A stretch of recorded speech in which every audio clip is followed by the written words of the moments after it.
Okay, I'm going to call the Cumberland School Department Building Committee meeting of March 8th, 2021 to order at 6:02 p.m.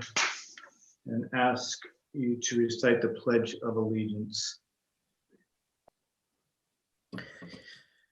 Pledge of allegiance to the flag of the United States of America and to the republic for which it stands, one nation, under God, indivisible, with liberty and justice for all.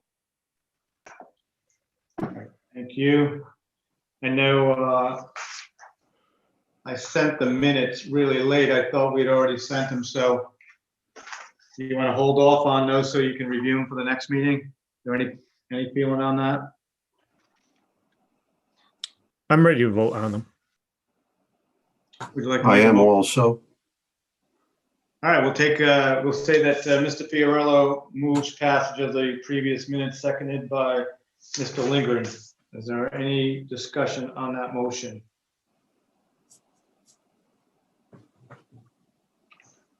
All right, all in favor would signify by saying aye. Aye. Those against would be nay. So that's 10-0 by my count, with Mr. Demana as the only member absent at this time. I'd agree. All right, thank you. Next is the update on the transitional building high school univent project. Are you up, Holly? Sure.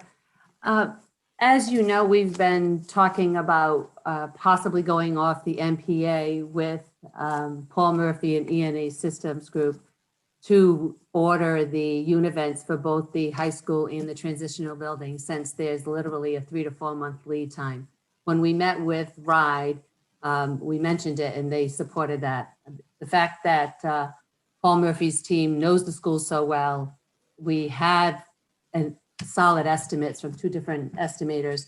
So he is putting a proposal together. We haven't seen it yet, but with the understanding that if it comes in where it's supposed to come in based on our estimates, that we would recommend to this board at the next meeting that the district actually contractually obligate this work to Paul Murphy's team for E&E.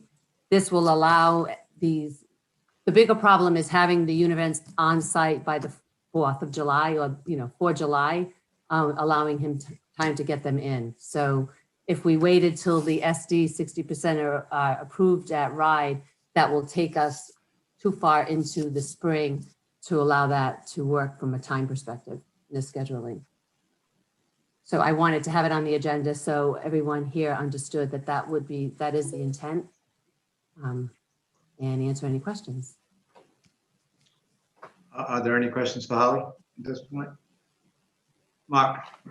Holly, is there any concern that we would not be approved for the 60%? No, and the univents is really materials, and then he'd be installing them and he's doing the control work anyway. So no, and when we spoke to Joe De Silva about it, he actually brought it up before we did, is what are you going to do about the lead time, because everyone's having such a problem with it. And he suggested that Cumberland take this route. So, and it makes sense that, the good thing is E&A knows the school so well, and he has given estimates before. So and based on the estimates we've recently gotten from the professional estimators, they're in line. Again, we haven't seen his proposal yet, but we're pretty confident that he'll come in where we need it to be.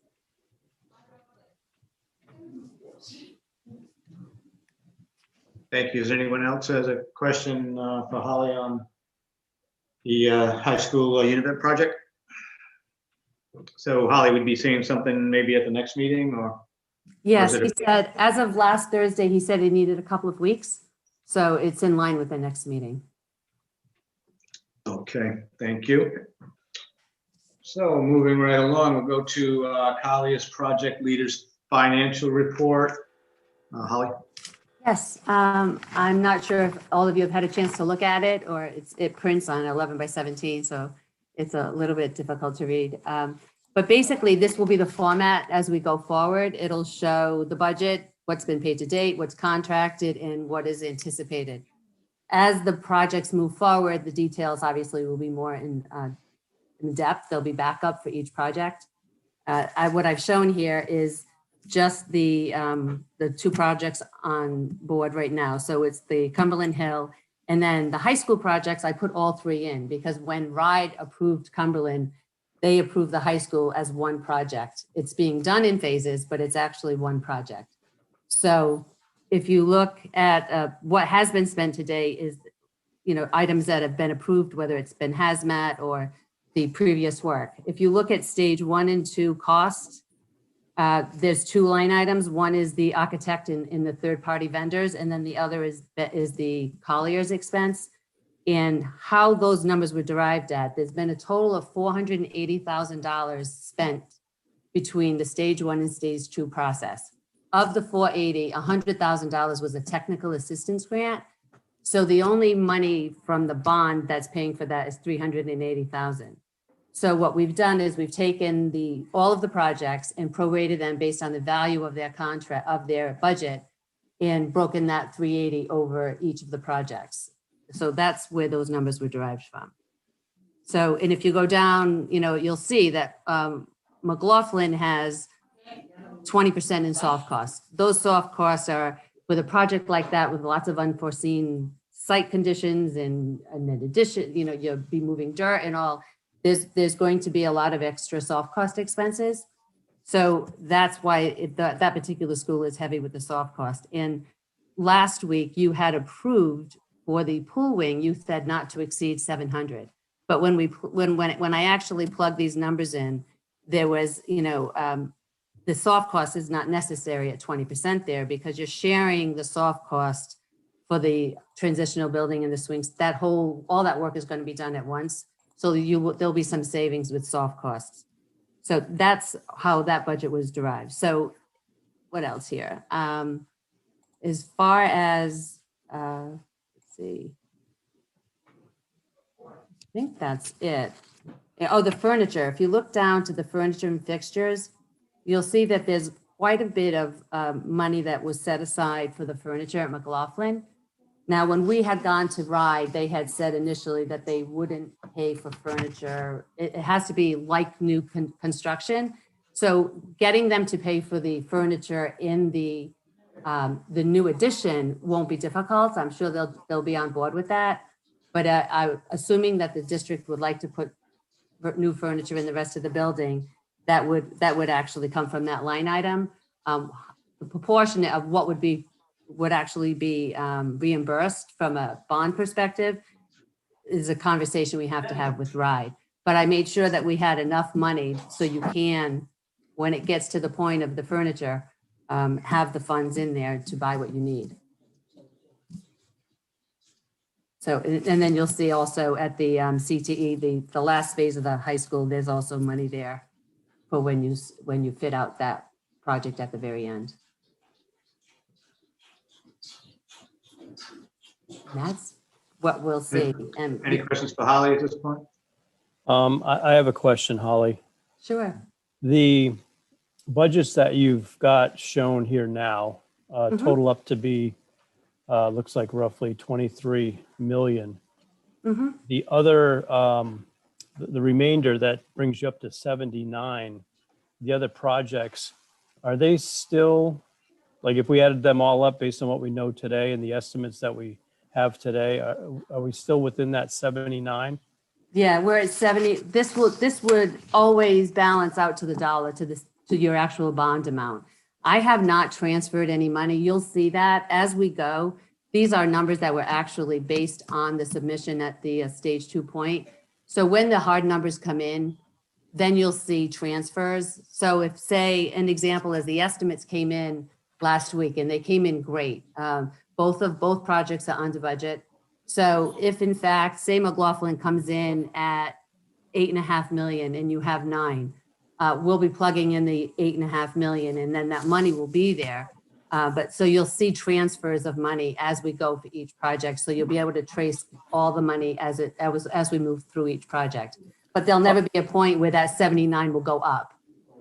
Okay, any, just with this type of project where you have so many sub-projects, where you might save 50 or 100 or 500,000 here and there. Is the plan to, as that particular, let's say McLaughlin gets done, we're 500K below budget, would that money kind of then get put into this sort of, account that we would then be able to tap into with the others, if we were to go over?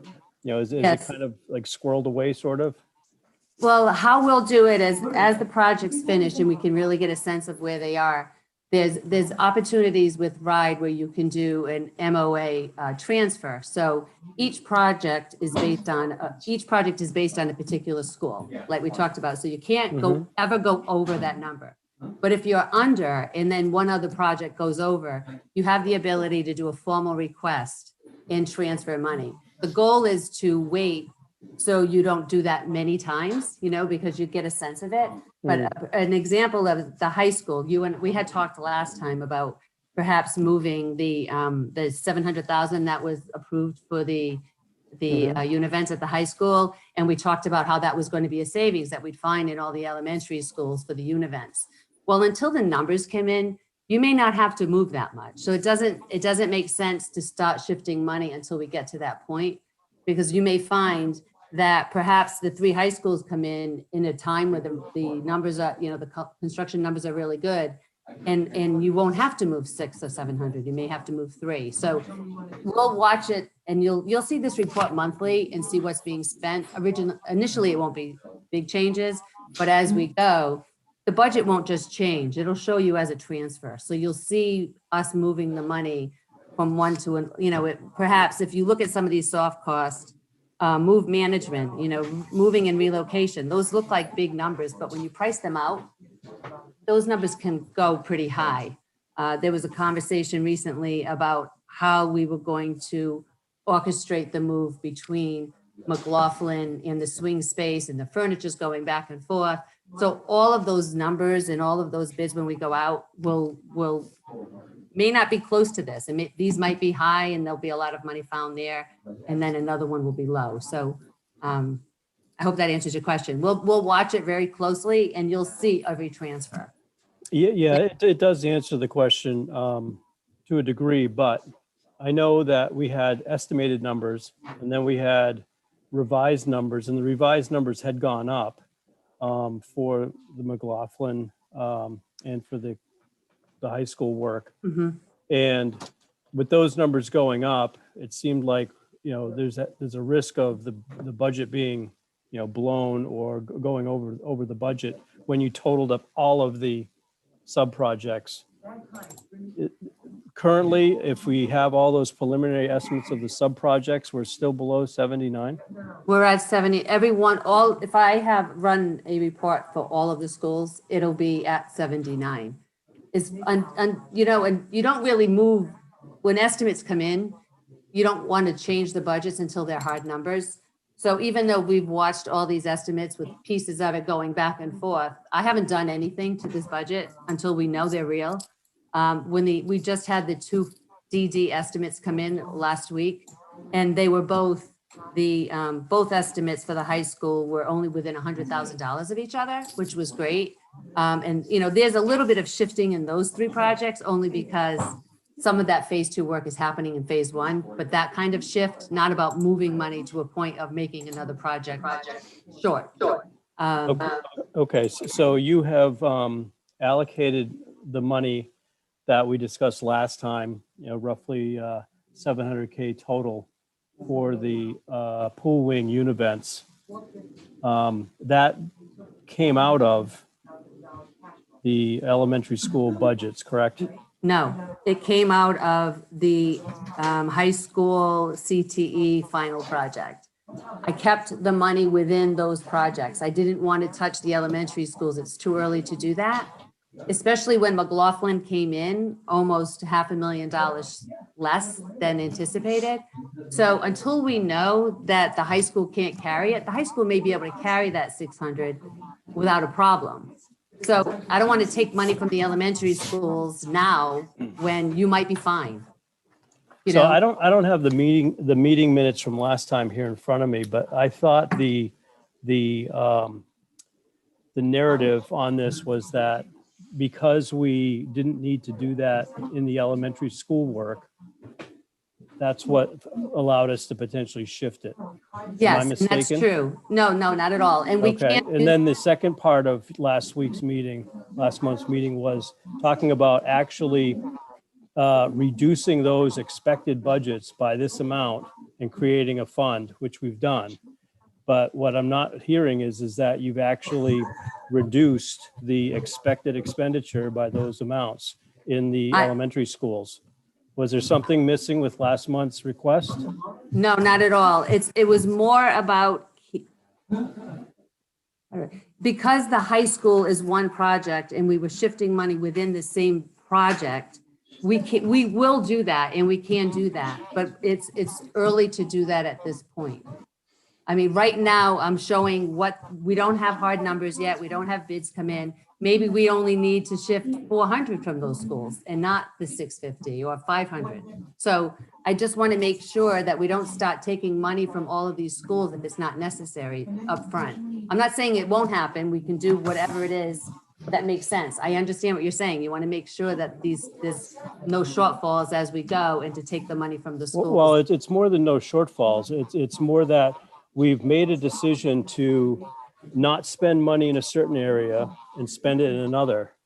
And Right. if miraculous, if everything comes in where there is no shortfall, that doesn't mean suddenly we've got 700 that we can spend somewhere else because it wasn't a shortfall. That's my concern here, is that we don't keep track of this and we lose this opportunity because we've effectively decided not to do certain things because it costs too much. And now, we've got this 700 thrown in there because we're going to save somewhere else. But if we don't actually, yield that or need to move it, then suddenly we've just spent 700 more than we expected to spend because of savings elsewhere. And it just, I understand what you're saying. Okay. I completely understand what you're saying. And if these were hard numbers, I mean, I could have said to you now, McLaughlin is 400,000 under budget, right? Just an example. And, do you really need to tap into all of the elementary schools if you could pick it up at McLaughlin? So those are conversations we can have as we go. But this exercise was really to show you what you'll see and how you want to see it.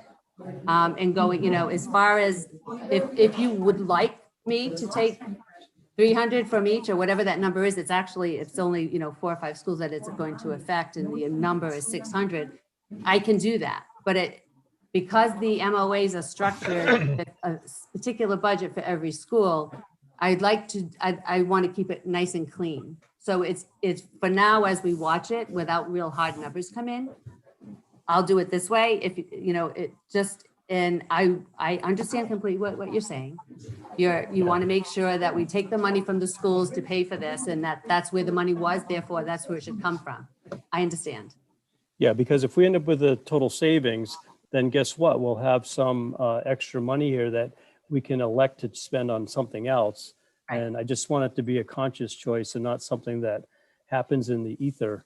And so I'm not quite sure what the correct accounting term is, but just kind of like tagging those projects with a future debit, if that's the right term. Right. Not actually doing it, but just kind of saying it's like a little IOU at the bottom and we can decide on it later. I think that's actually a great way to do it, Rick, that I could do it that way. I could actually have a note on here recognizing that the cost of the pool wing events is going to be come from the elementary schools at whatever number that ends up being at the end of the day. And then as we go through it, we can track it. And that'll allow, okay?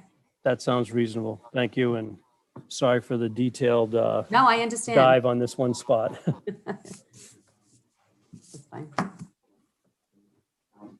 Okay, is there anyone else on the financial report? Anyone? Yes, I have a question, Mayor. Okay, Bob. Yeah, Holly, when you were describing the format before relative to the architectural costs, you made a comment about Collier's costs. Where are they shown? If you go to the bottom, I think I'm looking at it, they're both highlighted. Oh, they're highlighted down below under OPM. Yeah, Okay. and that's just for the stage 1 and 2. So Right, at okay. the end of the year, that's where we started with the stage 3, with the actual project specifics. So basically, we just took the 380 and then prorated it over the projects based on the percentage of the 79 million per project. So you'll see that, you'll see a total for these 2 line items in every project as we go. All right, thank you. Okay, thank you. Anyone else? Okay, we're going to go on to the current projects design review. First one is transitional building, swing space, and high school univent project. This is the design documents review, and ultimately, hopefully, we're looking for a vote to proceed with the submission to RIDE for design document review approval. Who has this one? Well, the design documents were uploaded a couple of weeks ago for review. So at this point, I don't know if anyone has had a chance to look at them, have any questions on them. Lewis, the last time Lewis had presented to submit the SDs, the project, everyone had pretty much looked at it, and then we talked about any changes. So if there's anything specific that anyone has seen or would like to see, we could do that. Has anyone like really looked at them at all to see the difference between the SD and the DD? Maybe if I could add that what I've been doing with the committee is highlighting changes from phase or stage to phase. The projects are basically the same as they were on schematic design, with the exception that at the transitional building, we are providing a kindergarten play area that's attached basically to the building. And then the other students would be using the soccer field play area as their playground. In discussions with the district, we talked about how those students would get back and forth. And then the desire was not to go through the parking lot. So we created a path, a walkway that's above the parking area and would safely be able to get the students and the teachers over from the transitional building to the play field. That is the only added scope that was introduced at the design development. Everything else was part of what we shared with the committee at schematic design. Hey, Louis, it's Mark Lindgren. Can you just briefly run through what the difference is between the base bid and the alternate for the swing space and the MEP? Yes, so we had reviewed the concern of the unit ventilator. We reviewed it with the committee, we reviewed it with RIDE, and we knew that some action needed to take place to ensure that we were going to stay within the schedule. So at last meeting, we agreed that we would identify the unit ventilator work at the swing space and at the original high school, and identified it as an alternate so that that scope of work could easily be pulled out of the documents and fast tracked, which is what we're talking about doing it. That was the only reason for identifying those as alternates, to be able to budget them and schedule it in an accelerated mode. Okay, so it's like less an alternate than it is like an early release package? Exactly. Okay.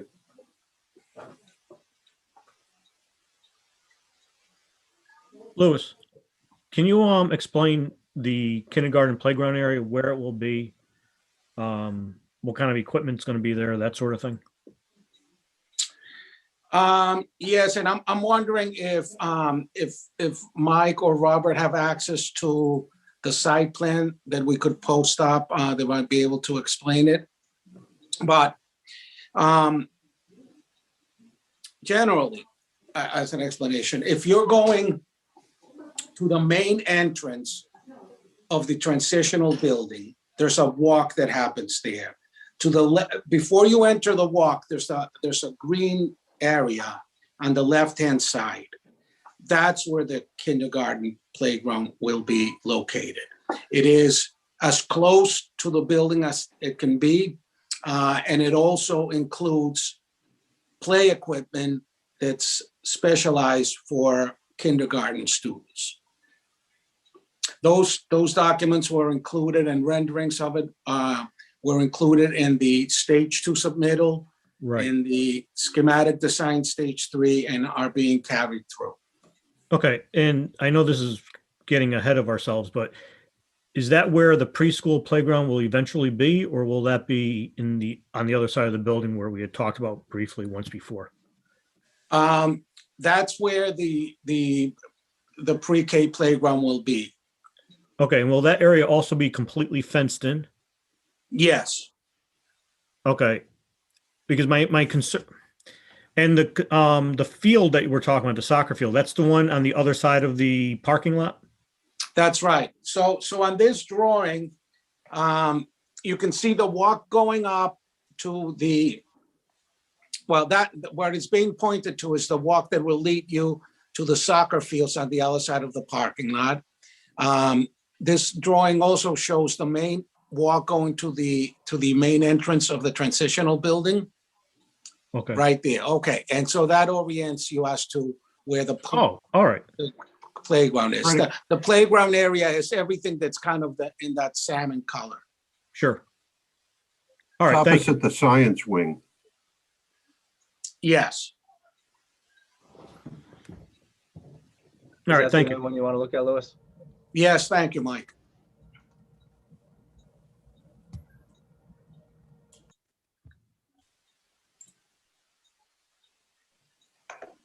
So in item A here, then, transitional building, swing space, and high school unit project, are you saying that the only difference is this additional of the playground from what we approved before, or am I getting What you that right? from what you approved at schematic design stage 3. Yeah. So it's mainly just the walk. Okay, but- just a wall. You had approved us to include in these documents the unit ventilators at the original high school and at the transitional building, mainly so those could be packaged as an accelerated package. Right, and that's going to be the tie-in potentially to the proposal from E&E that was spoken to on item 4. Is that Exactly, correct? exactly, yes.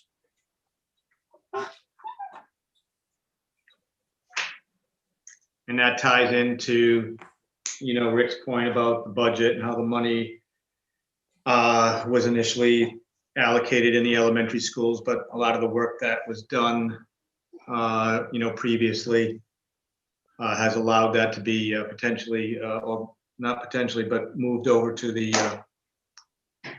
high school project and the transitional project, right? Yes, I think when we met with Wright and discussed all this, they suggested that instead of trying to do revision to the MOA now, that we budget that unit ventilator project as part of the high school project, that after all the bids are received and the contracts established, then you do the MOA switch.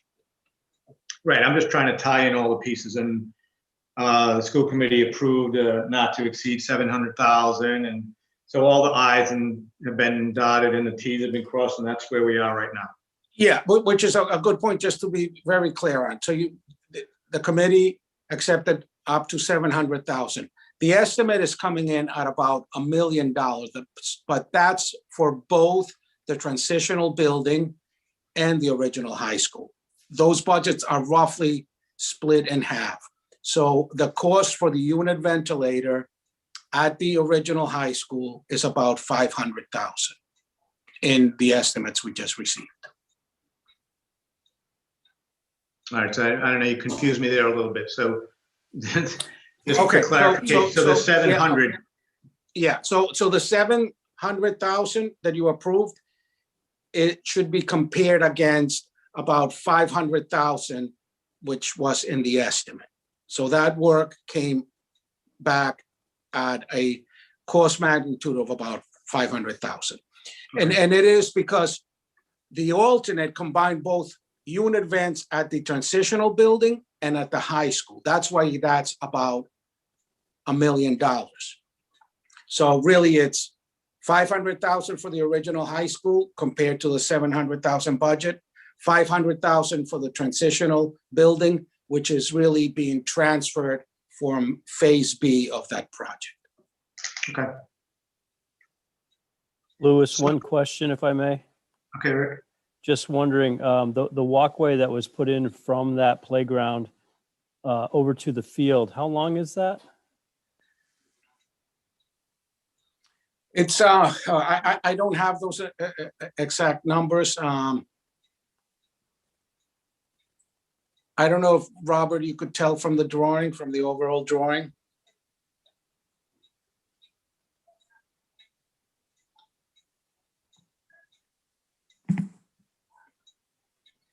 It's as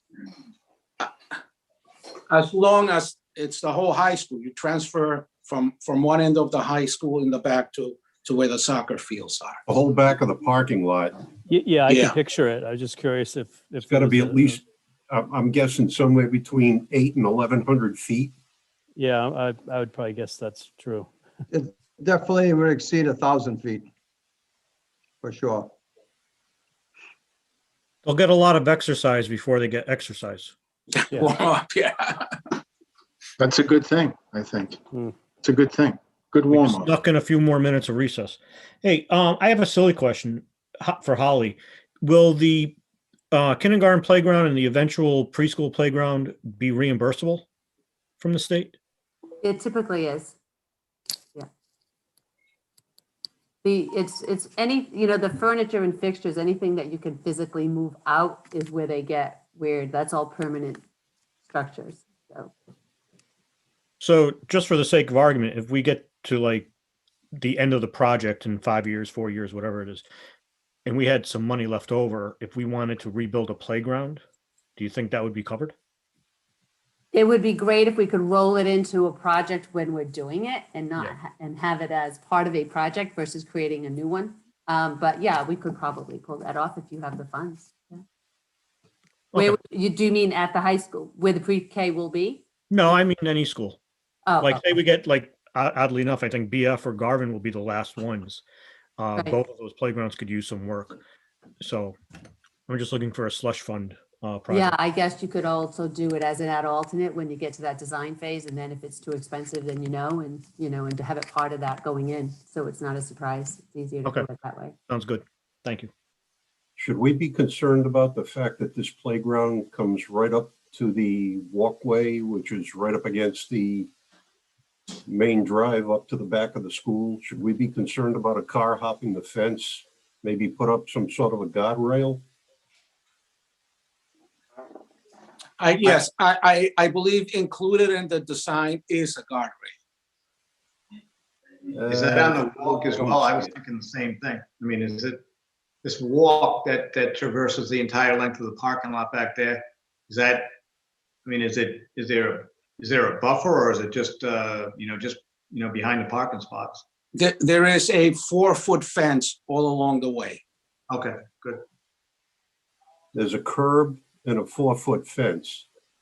I was talking more along where the playground is, maybe just putting some additional protection in front of it from possibly somebody hopping the curb. Yes, that's a good idea. I think if not included in the current documents, we'll include them moving forward. But we should have that, a guardrail protecting that. Or bollards or something. I think there's bollards already in existence, kind of south in that picture, that kind of line that pathway already, is there not? I don't think so. Mike, if it'd be possible just to bring that up again, that drawing. Yeah, I'm just going by memory, folks. Just that roadway that goes between the trans building and the high school.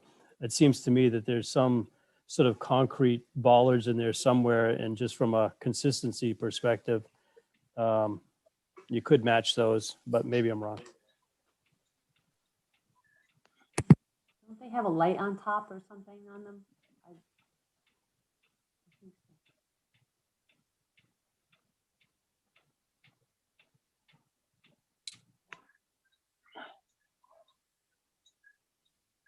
Mark, were you talking about all the way down the parking lot or the area right in No, front of I the wasn't playground? talking about I wasn't talking about all the way down the parking lot, Rick. I was specifically concerned about the play area. That's what I thought. It is approximately just over 700 feet long. the path. Oh, thanks.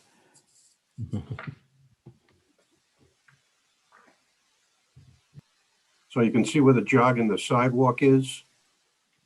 That's parking right up against that fence as it wraps around the corner there.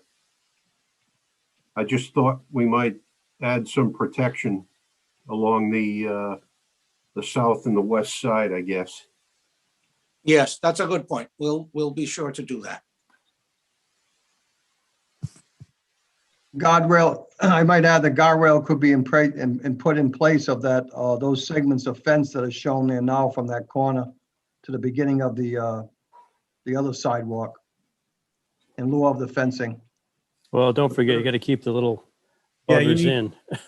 Yeah, you need the fencing. Oh, no, in I'm talking about, aren't you showing, isn't there a chain link fence, the fencing shown right at the curb edge there? Mm-hmm. It says 4-foot tall decorative steel picket fence with gates. I'm Yeah, talking about so- I'm talking about the chain link fence that's designated there. Yeah, so typically what we've done before is on the inside face of the chain link fence, we provide a wood guardrail that Okay, you see in yep. a DOT standard for that. The timber steel back guardrail. Yes, Right? yeah. Yeah, right on. Yep, okay. All right, just to be clear, Louis, the playground itself will have a complete fencing around it to keep the kids in though, right? That is correct. Okay. Just because of elopers and runners and such. Yeah.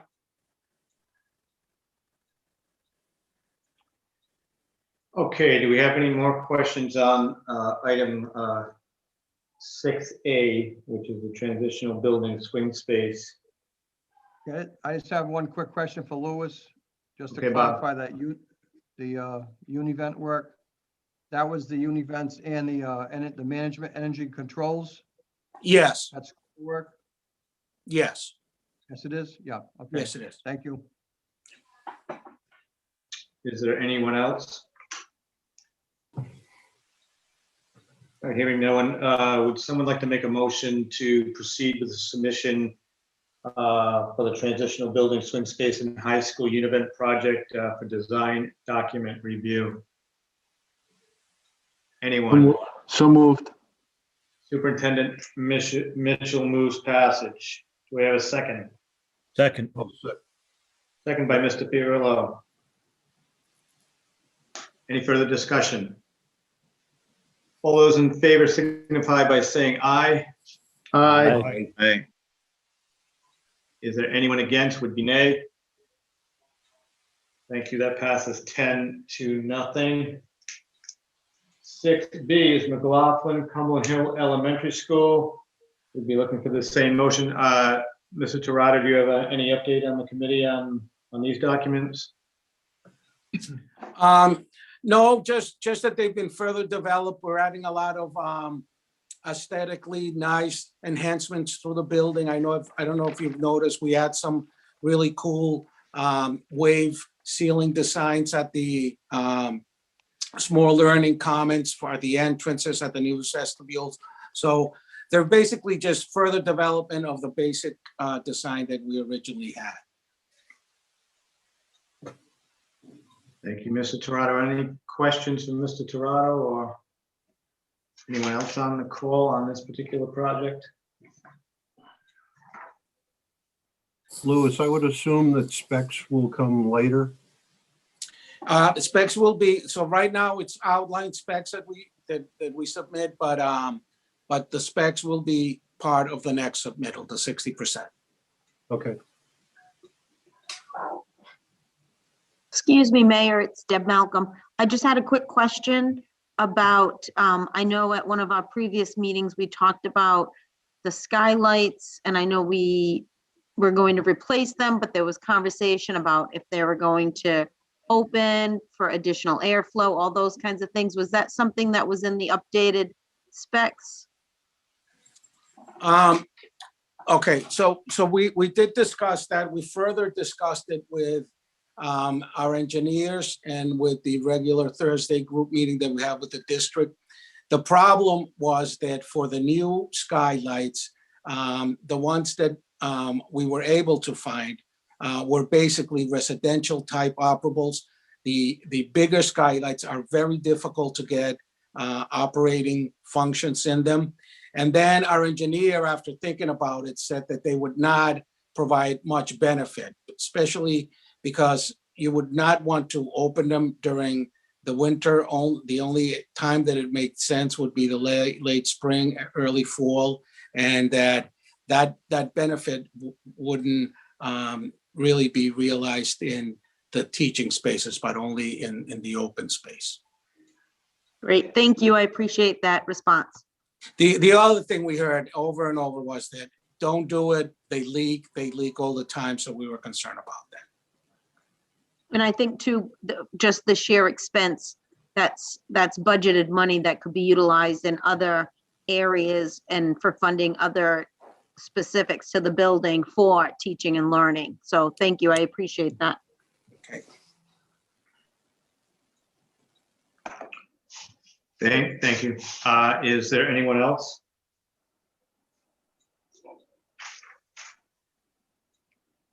Well, hearing none, we would need a motion similar to A, which would be to vote to proceed with submission to RIDE for design documents review from McLaughlin Cumberland Hill Elementary School. Would someone like to make that motion? I will. I'll make that motion. Mr. Lindgren moves passage. Do we have a second? I'll second. Seconded by Ms. Penko. Any further discussion? All in favor signify by saying aye. Aye. Is there anyone against? That would be nay. The ayes have it 10-0. Thank you. Next is public comment. Is there anyone in attendance who would like to address the committee? And I guess you do that by signify or raising your hand, and I guess Mr. Chandler would be in charge of that. Yep. You can just raise your hand or unmute yourself. There are 3 members of the public that are here today. This time I don't see any hands raised. Okay, so there is no one that would address the committee under public comment. The next meeting, this is always a dangerous one for me, but I believe that we did set a recurring date, but I'll defer to people who handle these matters better than I do. When is the next scheduled meeting? Does anyone Monday, know? the 12th. So Monday, April 12th. Does everyone concur? Yep. So it's Monday, April 12th at 6 p.m. Okay, good deal. All right, so next is I would need a motion to adjourn. Would someone like to make that motion? Motion to adjourn. Mr. Fiorillo moves to adjourn. Do we have a second? Second. Seconded by Mr. Lindgren. So that motion would be to adjourn at 6:46 p.m. All in favor, signify by saying aye. Aye. Aye. Aye. Anyone against? That passes 10-0. Thank you very much. We are adjourned at 6:46 p.m. Good night, everyone. Thank Good you. night.